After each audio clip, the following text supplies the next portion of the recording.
or the POC, right? So I don't want to throw all these fancy terms, but basically what the POC represents is where most of the volume was transacted, right? So where was the highest point of volume for that week, right? Where was the highest point of volume for that week?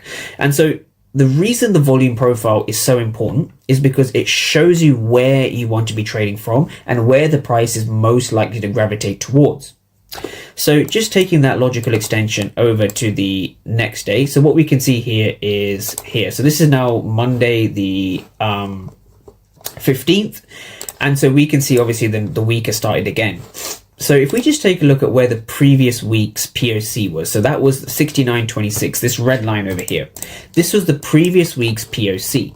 Now, if we just take a look at how Monday's price action actually behaved before I break down the trade, this is basically how it works, right? So the market tested the previous week's point of control almost to the T.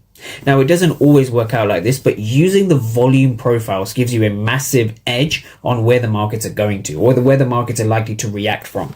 Just a quick tip so you can kind of take that to your advantage.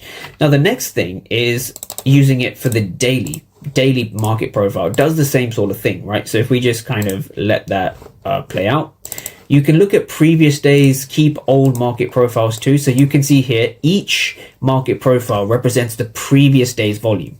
So this is Monday, it shows Friday's volume, right? This is Friday, it actually shows Thursday's volume, right? Thursday shows Wednesday's volume. So what we can see here, for each day, we have a specific POC. So POC here, POC, POC, POC, POC, right? So knowing where the point of control is for the previous day is quite powerful. And so this is where, using order flow comes into play. Now, a couple of rules about POC that I think, or just a volume profile as a whole, that I think people should just remember. So going into Monday's New York session over here. So New York session obviously opened here, massive bearish candle, huge bearish candle. So going into this particular week, I had a pretty set bias in play, right? So this is what I was looking at. So 15th of December, these were sort of my levels. Now we had our first level up here and we had our second